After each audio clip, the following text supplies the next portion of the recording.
Exodus chapter 13.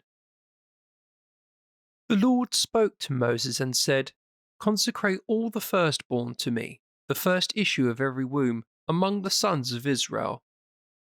Whether man or beast, this is mine." Moses said to the people, "Keep this day in remembrance, the day you came out of Egypt, from the house of slavery, for it was by sheer power that the Lord brought you out of it. No leavened bread must be eaten. On this day, in the month of Abib, you are leaving Egypt. And so, in this same month, when the Lord brings you to the land of the Canaanites, the Hittites, the Amorites, the Hivites, the Jebusites, the land he swore to your fathers he would give you, a land where milk and honey flow, you are to hold this service. For 7 days you will eat unleavened bread, and on the 7th day there is to be a feast in honor of the Lord. During these 7 days unleavened bread is to be eaten. No leavened bread must be seen among you, no leaven among you in all your territory. And on that day you will explain to your son, 'This is because of what the Lord did for me when I came out of Egypt.'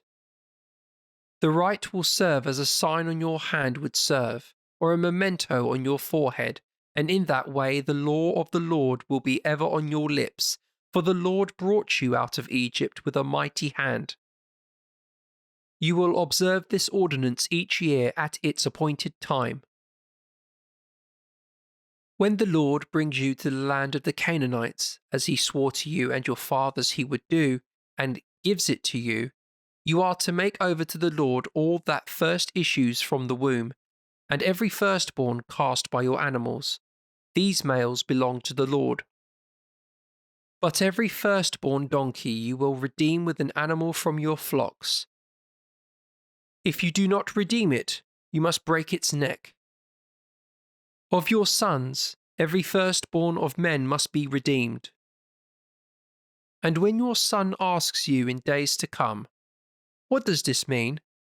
you will tell him, 'By sheer power the Lord brought us out of Egypt, out of the house of slavery.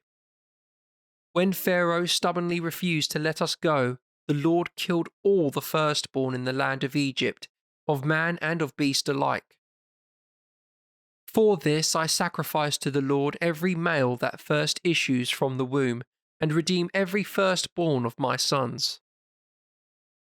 The rite will serve as a sign on your hand would serve, or a circlet on your forehead, for the Lord brought us out of Egypt with a mighty hand." When Pharaoh had let the people go, God did not let them take the road to the land of the Philistines, although that was the nearest way. God thought that the prospect of fighting would make the people lose heart and turn back to Egypt. Instead, God led the people by the roundabout way of the wilderness to the Sea of Reeds. The sons of Israel went out from Egypt fully armed.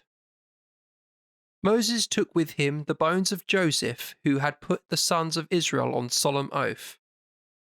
"It is sure that God will visit you," he had said, "and when that day comes you must take my bones from here with you." From Succoth they moved on, and encamped at Etham, on the edge of the wilderness. The Lord went before them by day in the form of a pillar of cloud to show them the way, and by night in the form of a pillar of fire to give them light. Thus they could continue their march by day and by night. The pillar of cloud never failed to go before the people during the day, nor the pillar of fire during the night.